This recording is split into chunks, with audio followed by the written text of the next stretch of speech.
నమస్తే. Shaft academy of media arts చలనచిత్ర రచనలో శిక్షణా కార్యక్రమానికి స్వాగతం. నేను డాక్టర్ చిలకమరి నటరాజ్. మనం ఈ స్క్రిప్ట్ రైటింగ్ కోర్స్లో డిఫరెంట్ మాడ్యూల్స్లో డిఫరెంట్ సబ్జెక్ట్స్ని డిస్కస్ చేసుకుంటూ వస్తున్నాం. Pre elements of the story, elements of the story, post elements of the story, ఇట్లా డిఫరెంట్ మాడ్యూల్స్ని ఒక్కొక్క సబ్జెక్ట్ని దాంట్లో మళ్ళీ ఈ ప్రీ ఎలిమెంట్స్లో, పోస్ట్ ఎలిమెంట్స్లో ఒక్కొక్క సబ్జెక్ట్ తీసుకొని దాన్ని బాగా ఎలాబరేటెడ్గా మాట్లాడుకుంటూ వస్తున్నాం. ప్రాక్టికల్ థియరీ మిక్స్ చేసుకొని ఎట్లా రాసుకోవాలి, ఒక కథని మనం ఎట్లా బ్రేక్ చేసుకోవాలి, ఇవన్నిటిని మనం డిస్కస్ చేసుకుంటున్నాం. కర్వ్ ఆఫ్ అంటే ఇంట్రెస్ట్ ఏంటి ఒక చోట, తర్వాత స్క్రీన్ ప్లే అంటే ఏంటి, స్క్రీన్ ప్లే ఎన్ని రకాలు, ఇట్లా రకరకాల సబ్జెక్ట్స్ని మనం డిస్కస్ చేసుకుంటూ వస్తున్నాం. ఆ ప్రాసెస్లో కథని కథనంగా మలుచుకునేటప్పుడు, అంటే స్క్రీన్ ప్లే రాసుకునేటప్పుడు కొన్ని పిల్లర్స్ మనం డిస్కస్ చేసుకుంటూ ఉన్నాం. ఆ పిల్లర్స్లో ఒక 8 రకాల పిల్లర్స్ ఉంటాయని డిస్కస్ చేసుకున్నాం. ఇంట్రడక్షన్ గురించి, ప్రారంభము, పరిచయము, తర్వాత మలుపు సంఘటన, ఇంటర్వెల్ బ్యాంగ్, దాదాపుగా ఒక 4 పిల్లర్స్ గురించి కొన్ని మాడ్యూల్స్లో డిస్కస్ చేసుకున్నాం. ఇప్పుడు ఇంకొక పిల్లర్, 5వ పిల్లర్ క్రైసిస్ పాయింట్ అంటాము, విషమ స్థితి అంటాము. ఇది చాలా ఇంపార్టెంట్ పిల్లర్. ప్రేక్షకుడికి మన కథ పట్ల క్యూరియాసిటీ పెరగడానికి, ఇంట్రెస్ట్ పెరగడానికి, ఎమోషన్స్ డెవలప్ కావడానికి అవసరమైన స్టేజ్లో ఉండే పిల్లర్. జనరల్గా ఒక సినిమా హీరోనే గెలుస్తూ వెళ్ళాడు అనుకోండి, ఒక దశకి వెళ్ళేసరికి రొటీన్ ఫీల్ అవుతాం, బోర్ ఫీల్ అవుతాం. సచిన్ టెండూల్కర్ సెంచరీలు చేసుకుంటూ పోతున్నాడు. సచిన్ కాకపోతే ఇంకెవడు చేస్తాడు అన్నాం. 99వ సెంచరీ దగ్గర ఆగాడు. 100వ సెంచరీకి 99వ సెంచరీకి మధ్యలో దాదాపు 10 నెలల టైం పట్టింది. ప్రపంచం మొత్తం వెయిటింగ్. ఏమైంది సచిన్కి? అయిపోయిందా సచిన్ కెరీరు? సచిన్ ఇంకా క్రికెట్ మానేస్తాడా? ఇంకోట కొన్ని వందల రకాల కామెంట్లు. అప్పటిదాకా cricket king, cricket God Sachin Tendulkar అంటే ఇంకా ఎదురు లేదు, డట్టార అన్నీ అన్నవాళ్ళు 99 దగ్గర ఆగి 100వ సెంచరీ చేయడానికి, అప్పటిదాకా యాక్చువల్గా చెప్పాలంటే 35వ సెంచరీ నుంచి 36వ సెంచరీకి మధ్యలో 12 నెలల టైం తీసుకున్నాడు. అప్పుడు పాపం టెన్నిస్ ఎల్బో ప్రాబ్లం వచ్చింది, తర్వాత బ్యాక్ పెయిన్ వచ్చింది. ఇవన్నిటి వల్ల కొంత టైం తీసుకున్నాడు. ఒక దశలో సచిన్ టెండూల్కర్ ఇంకా రిటైర్ అయిపోతాడేమో అనే ఒక టెన్షన్ బిల్డ్ అయింది. అట్లాంటి స్టేజ్ నుంచి కూడా రికవర్ అయ్యి వచ్చి 99 సెంచరీలు కంప్లీట్ చేసిన సచిన్ టెండూల్కర్ 100వ సెంచరీ ఇంకా చెయ్యడేమో, అయిపోయింది సచిన్ కెరీరు అని రేంజ్లోకి క్రికెట్ ప్రపంచం మొత్తం వెళ్ళిపోయి ఎప్పుడు చేస్తాడని వెయిట్ చేశారు. వచ్చాడు, కొట్టాడు. ఓయమ్మ మామూలుడు కాదురా సచిన్ అన్నాం. సో ఎప్పుడూ గెలుస్తూ ఉంటే ఇంట్రెస్ట్ అనిపించలే ప్రపంచానికి. సచిన్ టెండూల్కర్ ఓకే అనిపించింది. ఎప్పుడైనా సరే మనం ఒక ఫలితాన్ని అలవోకగా పొందితే ఆ ఫలితం తాలూకు ప్రభావం మన మీద ఉండదు, అంత ఇంట్రెస్టింగ్గా ఉండదు. గెలిచాం, దొరికింది, వచ్చేసింది అన్నట్టు ఉంటుంది. దానికోసం మనం కష్టపడి సాధించుకోగలిగితే వచ్చే థ్రిల్లు ఏమి కష్టపడకుండా మన జేబులో తీసుకొచ్చి పెడితే ఉండదు. తిరుపతి వెంకటేశ్వర స్వామి దర్శనానికి చాపర్లో వెళ్ళి దిగి బొయ్యం అనే ఆ వెహికల్స్లో వెళ్ళి కొండ మీద టెంపుల్ ధ్వజస్తంభం దాకా వెళ్ళి అక్కడి నుంచి అందరూ ఎదుర్కొని లోపలికి వెళ్ళి దేవుడిని దర్శనం చేసుకుంటే దేవుడు ఒక మామూలు విగ్రహంలాగా కనబడతాడు. అలిపిరి దగ్గర నుంచి కష్టపడి కొండలెక్కుతూ చుక్కల పర్వతం చేరేసరికే మనకి కళ్ళ ముందు చుక్కలు కనబడుతూ, అలసిపోతూ, నడుస్తూ ఇంకెంత దూరం, ఇంకా కొంచెం దూరం, ఇంకా వెళ్ళాలి, ఇప్పుడు మోకాళ్ళ పర్వతం వచ్చింది, ఇంకా రీచ్ అవుతాం, నెక్స్ట్ కొండ ఇంకొక కిలోమీటర్ వెళ్తే పైకి వెళ్ళిపోతాం అనుకునే టైంలో మోకాళ్ళ పర్వతం. నిజంగా చూడండి, వాళ్ళకు కూడా క్రైసిస్ పాయింట్ తెలుసు. అక్కడ మోకాళ్ళ పర్వతం ఉంటుంది. అప్పటిదాకా నార్మల్ మెట్ల మీద వెళ్ళిన మనం అప్పుడు హైట్ మారిపోతుంది మెట్లది. ఇంతకుముందు పర్వతాలు ఉండేవి. మోకాళ్ళ మీద రామానుజుల వారు ఆ ప్రాంతాన్నంతా నడుచుకుంటూ, అంటే మోకాళ్ళ మీద నుంచి పాకుతూ పైకి వెళ్ళారు కాబట్టి దాన్ని మోకాళ్ళ పర్వతం అంటారు. ఒక్కొక్క మెట్టు ఇంత హైట్లు ఉంటాయి. వాటి మీద మనం ఎక్కేసరికి వెనక్కి వెళ్ళిపోతే బాగుండు, ఇప్పుడు వెళ్ళగలుగుతామా ముందుకి అని ఒక భయంకరమైన ఇది వస్తుంది. అది దాటితే దేవుడు కనబడతాడు, అది దాటితే విజయం కనబడుతుంది. క్రైసిస్, ఈ క్రైసిస్ ఎంత ఎఫెక్టివ్గా ఉంటే అంత హిట్ అవుతుంది. ఇప్పుడు మీరు హిట్ సినిమాలు అన్నీ చూడండి, క్రైసిస్ పాయింట్ భయంకరంగా ఉంటుంది. ఎంత ఎఫెక్టివ్గా ఉంటే అంత ప్రేక్షకుడు దాన్ని ఎంజాయ్ చేస్తాడు. మామూలుగా చప్పగా హీరో గెలిచాడు అనుకోండి, ఆట అని ఒక సినిమా ఉంటుంది, సిద్ధార్థ గారు హీరో గెలుస్తుంటాడు గెలుస్తుంటాడు గెలుస్తుంటాడు గెలుస్తుంటాడు గెలుస్తుంటాడు గెలుస్తుంటాడు గెలుస్తుంటాడు అయిపోయింది. అయితే ఏంటి సినిమాళ్ళ ఎప్పుడైతే ప్రేక్షకుడికి ఆ టెన్షన్ పెట్టి ఇప్పుడు హీరో ఏమీ చేయలేని పరిస్థితిలోకి వెళ్ళిపోతాడో అన్న అది క్రియేట్ చేయగలిగితే, రోడ్డు మీద ఆల్మోస్ట్ రోడ్డు మీదకి వచ్చేసాడు హీరో అన్న పొజిషన్ క్రియేట్ చేయగలిగితే సినిమా హిట్ అవుతుంది. రామాయణం కానీ భారతం కానీ తీసుకోండి, ఎలాంటి క్రైసిస్ పాయింట్స్. రామాయణంలో రావణాసుడు వేసిన బాణాలకి, ఇంద్రజిత్ వేసిన బాణాలకి లక్ష్మణుడు మూర్ఛపోయాడు. రావణాసుడు వేసిన బాణాలకి మొత్తం వానర సైన్యం మొత్తం మూర్ఛపోయింది. ఒక ముగ్గురు మాత్రమే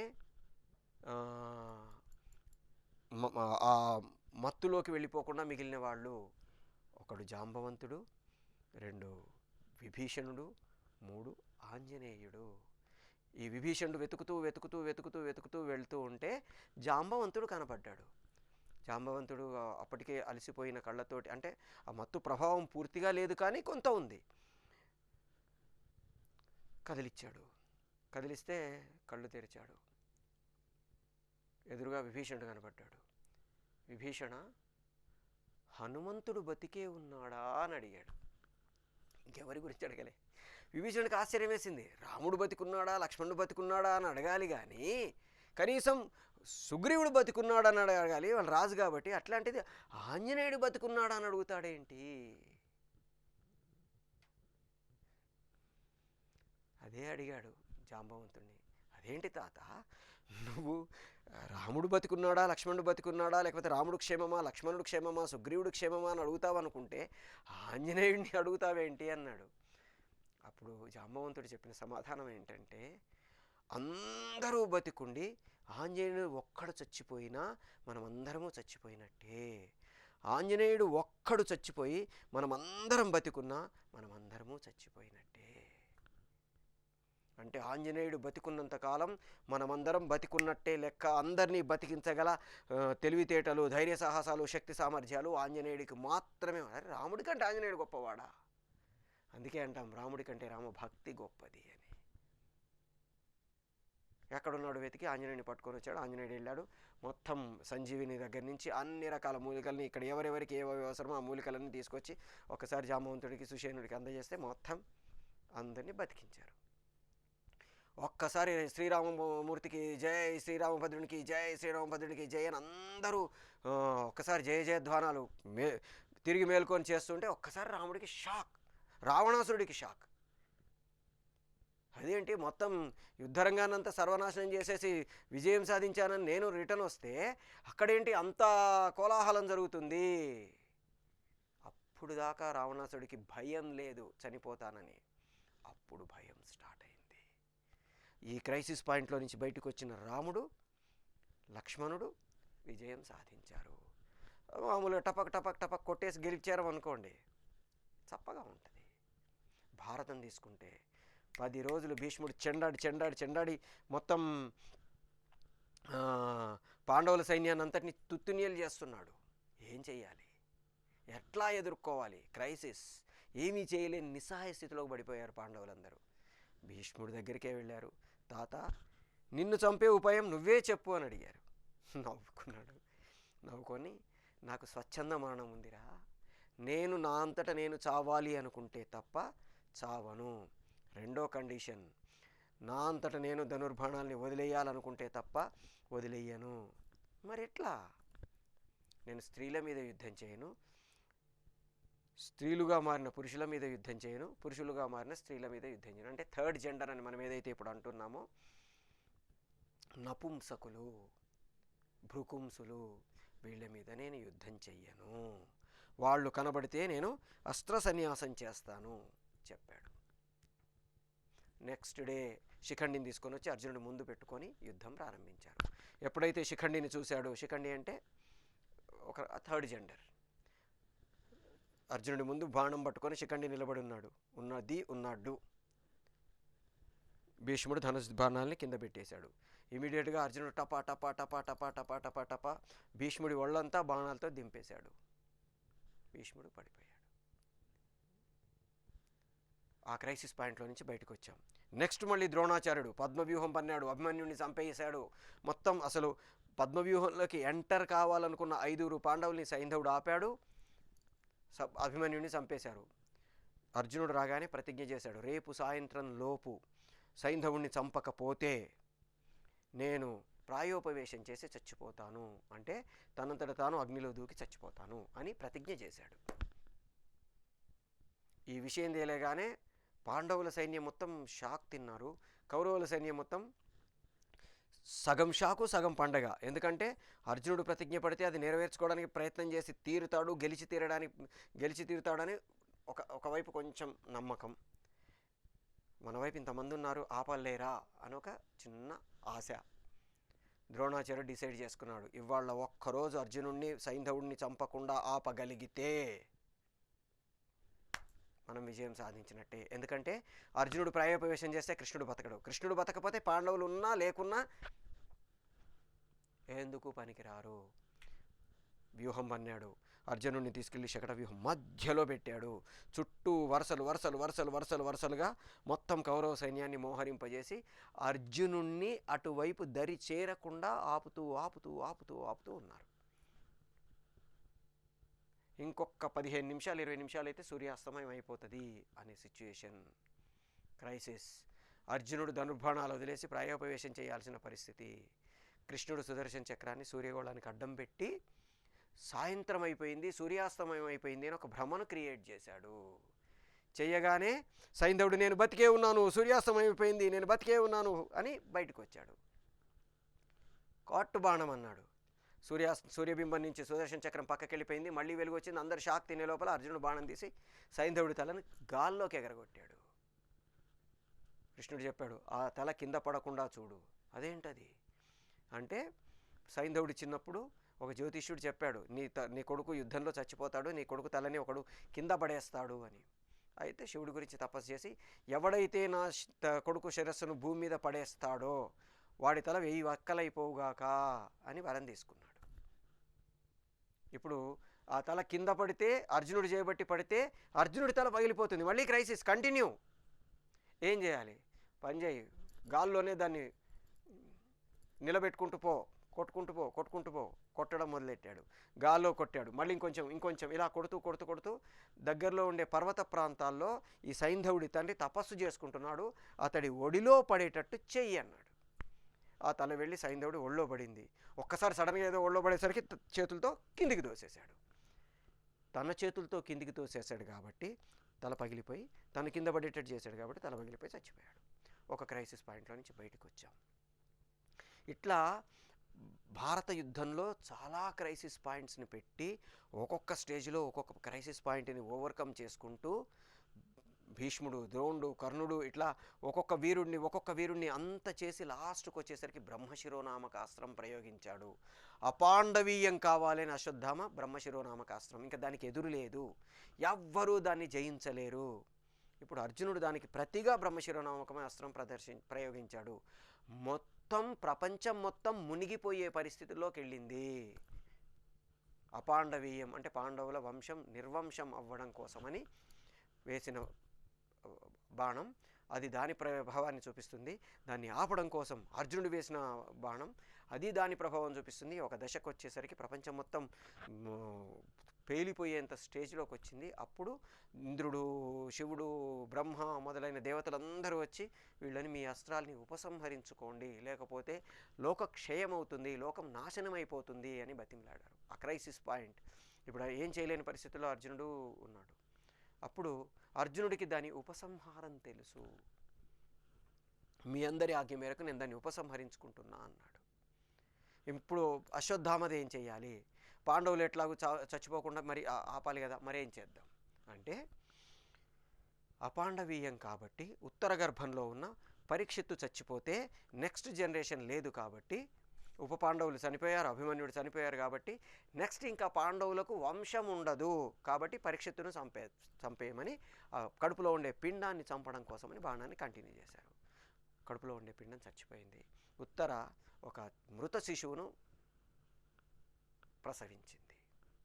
ఇప్పుడు కృష్ణుడు ఆ మృత శిశువుకు తన కాలు బొటనవేలుతో నొక్కి పట్టి ఊపిరి పోసాడు. అంటే జనరల్గా మనము సిపిఆర్ అంటుంటాం చూడండి, గుండె నొక్కి బ్రీత్ ఇచ్చి ఆ టైపులో ఆ కాలంలోనే కృష్ణుడు అలా రక్షించాడు అని మనం సైంటిఫిక్గా కూడా అనుకోవచ్చు.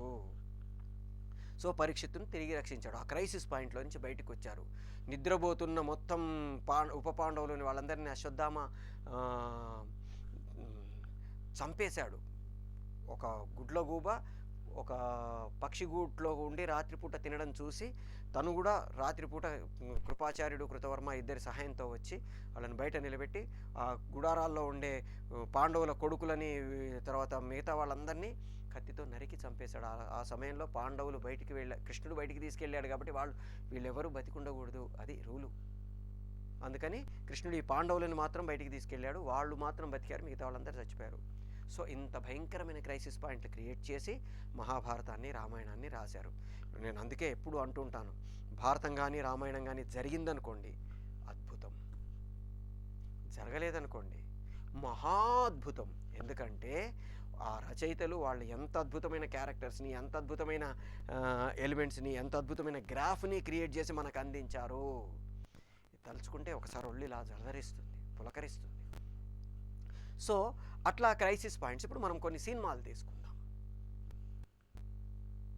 బాహుబలి 1, బాహుబలి 2.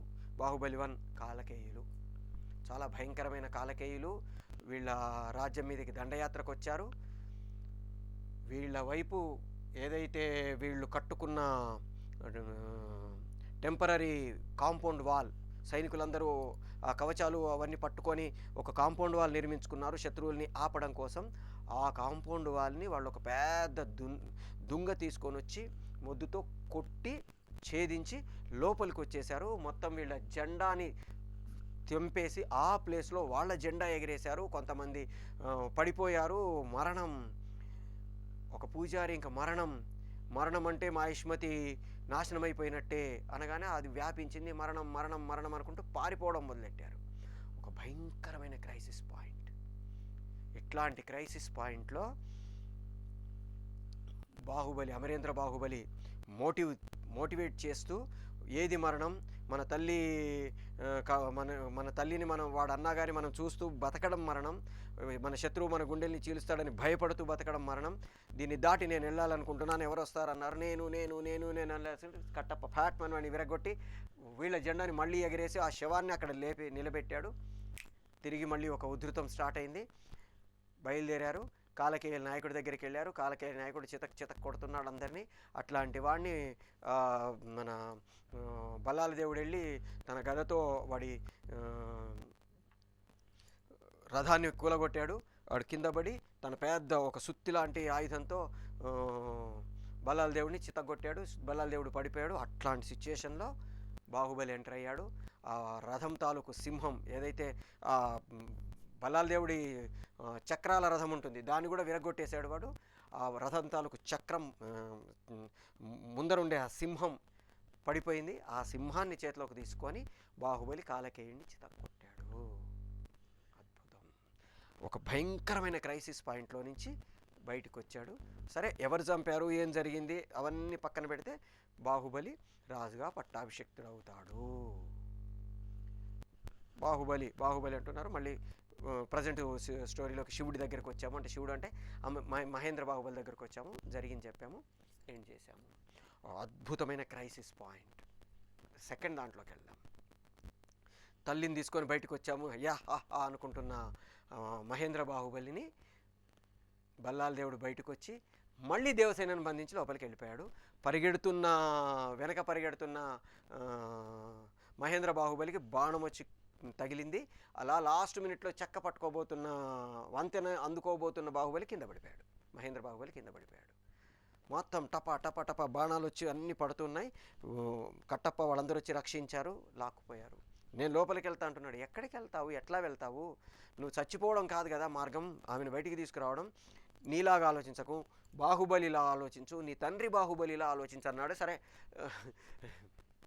తాడి చెట్లను బెండ్ చేశారు, లోపలికి వెళ్ళారు, అక్కడ మొత్తం ఫైట్ చేశారు. తల్లిని రక్షించుకునే ప్రాసెస్, రక్షించాడు, ఫైట్ చేశాడు.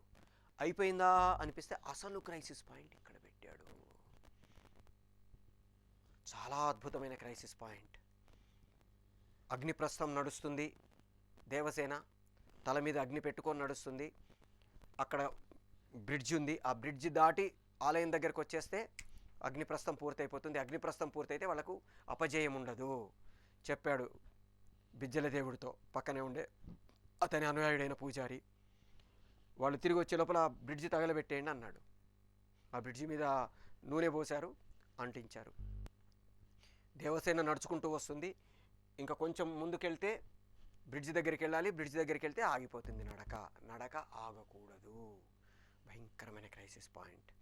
ఇదే పొజిషన్లో కట్టప్ప బంధించబడి ఉన్నాడు, అవంతిక బంధించబడింది. వాళ్ళందరూ యుద్ధం చేసే ప్రాసెస్లో నిస్సహాయ స్థితిలో ఉన్నారు. మహేంద్ర బాహుబలిని కొట్టి దాని మీద నుంచి కింద పడేసి ఆ గుర్రం మీదకి తిప్పితే ఆ గుర్రం ఇరుక్కుంది.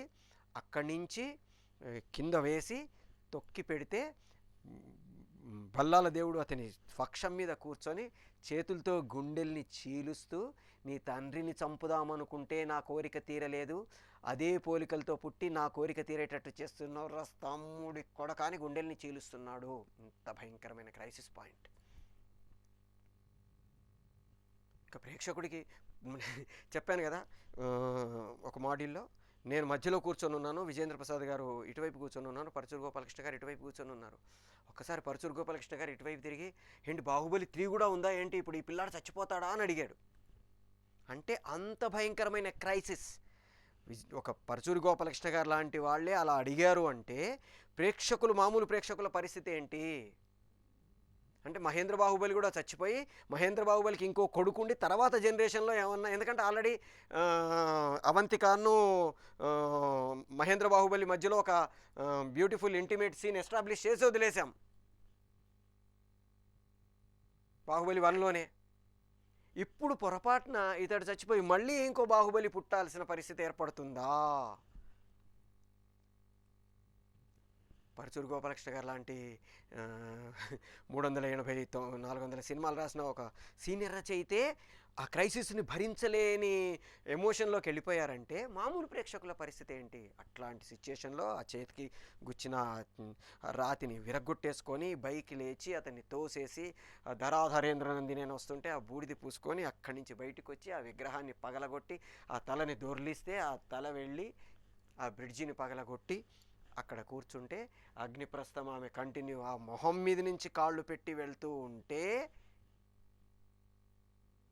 అదే టైంకి అవంతిక తర్వాత కట్టప్ప వీళ్ళందరూ విడిపించుకొని మళ్ళీ యుద్ధం ప్రారంభం చేస్తే ఈ క్రైసిస్ పాయింట్లో నుంచి బయటకు వచ్చి బిజ్జల దేవుణ్ణి చంపేసి మహేంద్ర బాహుబలి విజయం సాధించాడు. ఇంత లేదనుకోండి, చప్పగా ఉందనుకోండి, 1800 కోట్లు వచ్చేవి కాదుగా, ఏ 300 కోట్ల 400 కోట్ల దగ్గర ఆగిపోయి ఉండేది. రేసు గుర్రం అన్నయ్యని సస్పెండ్ చేశారు, ఇల్లు కూలగొట్టే పరిస్థితుల్లోకి వెళ్ళిపోయింది, ఏం చెయ్యాలో నిస్సహాయ పరిస్థితుల్లో ఉన్నాడు. పవర్ యూజ్ చేసి అతను ప్రతి చోట ఆడుకుంటున్నాడు. అట్లాంటి సిచ్యుయేషన్లో నుంచి మినిస్టర్ దగ్గరికి వెళ్ళి తను ఒక పోలీస్ ఆఫీసర్ లాగా టెంపరీగా అపాయింట్మెంట్ తీసుకొని అతని ఆస్తులన్నీ నాశనం చేసి అతని పవర్ని కట్ చేసి తీసుకొచ్చి జైల్లో పడేసి అతనంతట అతను పారిపోయేలా చేసి ఎన్కౌంటర్ చేసి చంపేశాడు. విజిలేసుకుంటూ చూసాం. సరైనోడు అక్కడ శ్రీకాంత్ గారిని కచకచ కచకచ పొడిచి పడేశారు, వాళ్ళ తండ్రిని కొట్టి పడేశారు. తండ్రి కొట్టబడి ఉన్నాడు, చిన్న అన్న చావు బతుకుల్లో ఉన్నాడు. అట్లాంటి సిచ్యుయేషన్లో ఒరే వదిలేయరా మావాడు సంగతి నీకు తెలియదు అని వాళ్ళ తండ్రి చెప్తున్నాడు, వినట్లా. హీరో బంధించబడి ఉన్నాడు, చితక్ కొడుతున్నారు, ఎందుకంటే తనని ఏమన్నా చేస్తే చిన్నాన్నని చంపేస్తారన్న ఒక భయంతో హీరో తన్నులు తింటున్నాడు, దెబ్బలు తింటున్నాడు. అట్లాంటి సిచ్యుయేషన్లో తండ్రి ఒక మాట అన్నాడు, రే ఈ పెద్ద మనిషి మీ చిన్నాన్నని చంపేస్తాడంటరా అన్నాడు. కట్ చేస్తే 2 నిమిషాల్లో దడాక్ దడాక్ దడాక్ తిరగబడ్డ లక్కీ లేచాడు, పడా పడా పడా కొట్టాడు, మొత్తం అందరినీ చితగొట్టేశాడు, తీసుకెళ్ళాడు. బాబాయ్ బాబా ఒక్క 5 నిమిషాలు ఆగు, నిన్ను నేను బతికించుకుంటా, నీకేం కాదు అనుకుంటూ ఆ క్రైసిస్ పాయింట్లో నుంచి బయటకు వచ్చి విజయం సాధిస్తే మనం విజిల్ వేసుకుంటూ చూసాము. సినిమా సూపర్ డూపర్ హిట్ అయింది. మగధీర. అవతల వైపు రణదేవ్ బిల్లా ఆ అమ్మాయిని పెళ్లి చేసుకోవడానికి రెడీ అయిపోయాడు. ఆ అమ్మాయి కూడా ఇతన్ని ద్వేషిస్తూ, ద్రోహిగా చూస్తూ ఇతన్ని నిరాకరిస్తూ అతని వైపే వెళ్ళిపోతూ ఉంది. అతను హెలికాప్టర్ వచ్చింది, ఎటు పోలేని, ఆ బ్రిడ్జి కూలిపోయింది ఆల్రెడీ, ఎటు పోలేని పరిస్థితి. ఆ హెలికాప్టర్ ఎక్కేసి వాళ్ళు వెళ్ళిపోతే ఇంకా జీవితంలో మళ్ళీ ఆ అమ్మాయికి ఈ పూర్వజన్మ స్మృతులు వచ్చే అవకాశం లేదు. క్లియర్గా చెప్పేశాం. ఈ ఒక్క అష్టగ్రహ కూటమి దాటితే ఆ అమ్మాయికి జీవితంలో మళ్ళీ గుర్తుకొచ్చే అవకాశం లేదు అని ప్రేక్షకుడికి ముందే చెప్పేశాం. అష్టగ్రహ కూటమి స్టార్ట్ అయింది. ఆ అమ్మాయి వెళ్ళిపోతుంది. అతను చేపట్టుకొని రా ఇందు అని హెలికాప్టర్ ఎక్కించుకోవడానికి బయలుదేరాడు. హీరో క్రైసిస్లో ఉండిపోయాడు. ఇప్పుడు ఏం చేయాలో తెలియని నిస్సహాయ స్థితి. ఒక 5 నిమిషాలలో వాళ్ళు వెళ్ళిపోయారంటే అయిపోయింది. ఈ లోపల వాడు డొడ్డు అని హెలికాప్టర్ తీసుకొని వచ్చాడు. ఇప్పుడు కాలభైరవుడు బయలుదేరాడు, అంటే హర్ష వెళ్ళి ఆ భేరీ మోగించడం మొదలెట్టాడు. ఆ భేగి ప్రతిధ్వనులకి, ఆ వైబ్రేషన్స్కి ఆ బండ మీద ఆ మట్టి ఏదైతే ఉందో అది ఊడిపోయి పొరలుగా పడిపోతుంది. ఆ పొరల వెనక పూర్వజన్మలో ఇందు వేసిన కాలభైరవుడి బొమ్మ ఉంది. అది చూడగానే ఒక్కసారి ఆ అమ్మాయికి పూర్వజన్మ స్మృతులన్నీ గుర్తుకొచ్చాయి.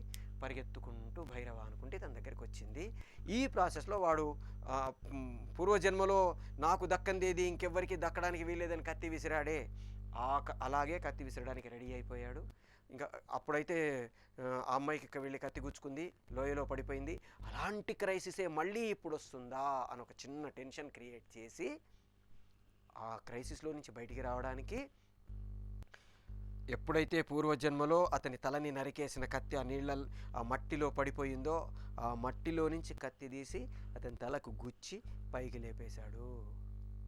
హీరో విజయం సాధించాడు. అమ్మయ్యా అనుకున్నాం. సో ఒక క్రైసిస్ ఎంత ఎఫెక్టివ్గా ఉంటే సినిమా అంతా హిట్ అవుతుంది. అసలు ఈగ సినిమాలో క్రైసిస్ ఉంటుంది. ఆ ఈగ తాలూకు రెక్కలు పీకేసి సూదితో ఈ అమ్మాయి చేతికే సూదిచ్చి దాన్ని గుచ్చుతూ ఉంటే నానిని గుచ్చిన ఫీలింగ్ మనకు కలుగుతుంది. ఈగ ఆఫ్టర్ ఆల్ ఈగ కాదు, నాని రెక్కలు విరిచేసి, నాని చేతులు కాళ్ళు విరిచేసి నానిని సూదితో పొడుస్తుంటే మనం ఎంత ఫీల్ అవుతామో అంత ఎమోషనల్ అది. అట్లాంటి సిచ్యుయేషన్లో ఈగ తన ప్రాణత్యాగం చెయ్యడానికి సిద్ధపడి నేను చచ్చిపోతున్నాను, నువ్వు రెడీగా ఉండు అని సైగ చేసి వెళ్ళి ఆ ఏదైతే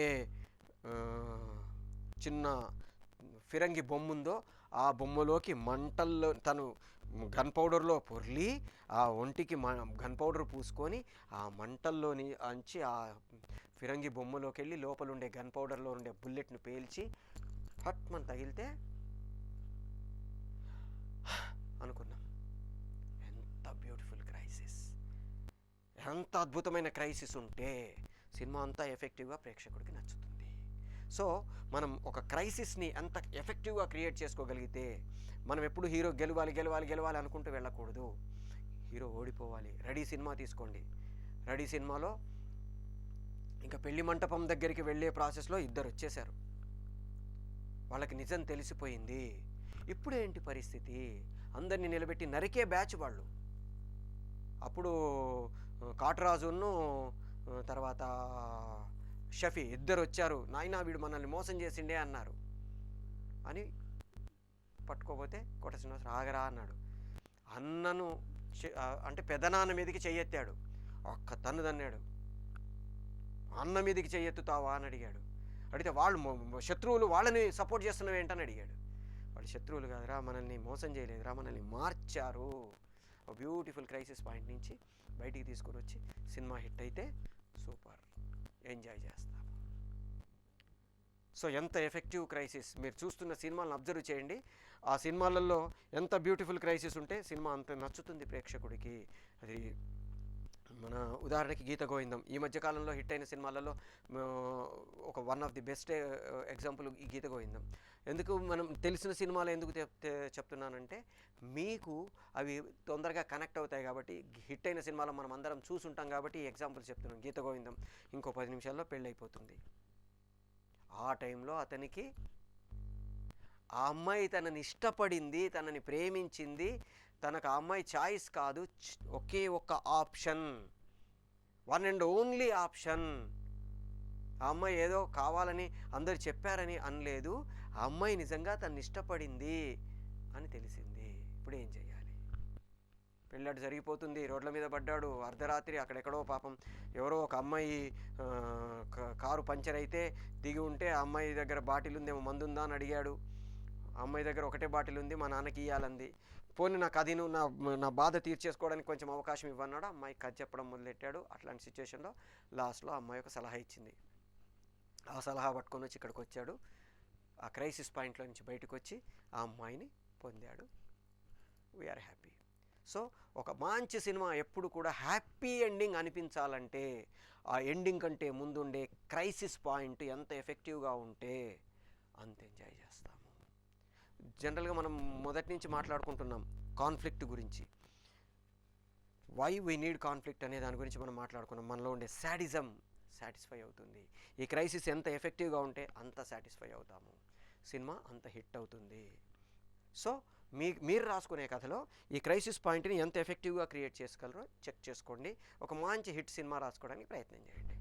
షాఫ్ట్ అకాడమీ మన కోసం డిఫరెంట్ టైప్స్ ఆఫ్ కోర్సెస్ని రన్ చేస్తుంది. యాక్టింగు, డైరెక్షను, సినిమాటోగ్రఫీ, ఎడిటింగు, ఇట్లాంటి సినిమాకి సంబంధించిన అంటే ఫిల్మ్ మేకింగ్లో మెయిన్ స్ట్రీమ్ వే కాకుండా దీనికి సపోర్టింగ్గా ఉండే ఫైన్ ఆర్ట్స్ కానీ యానిమేషన్ కానీ వాటికి సంబంధించి కూడా డిఫరెంట్ కోర్సెస్ని రన్ చేస్తుంది. Drawing, painting, digital painting, storyboarding, ఇట్లాంటివి ఫైన్ ఆర్ట్స్లోను, DIE, animation, visual effects, after effects ఇట్లాంటివి యానిమేషన్ వింగ్లోను ఒకే తాటి కింద అన్ని రకాల కోర్సెస్ని మనకి అతి తక్కువ ఫీజులతోటి, అది కూడా అథెంటిక్ సిలబస్ తోటి, అథెంటిక్ సర్టిఫికేషన్ తోటి, board of secondary education, intermediate board, తర్వాత యూనివర్సిటీ గ్రాంట్స్ కమిషన్, యూజీసీ లాంటి రికగ్నైజ్డ్ సర్టిఫికేషన్ తోటి మనకు షాఫ్ట్ అందజేస్తుంది. మీరు ఈ స్క్రిప్ట్ రైటింగ్ కోర్సు ఎట్లాగో చదువుకుంటున్నారు, ఇది కాకుండా మిగతా కోర్సెస్ను కూడా నేర్చుకొని ఒక ఫుల్ ఫ్లెడ్జ్డ్ ఆల్రౌండర్ లాగా ఇండస్ట్రీలోకి వెళ్ళి మిమ్మల్ని మీరు ప్రూవ్ చేసుకోండి. All the best.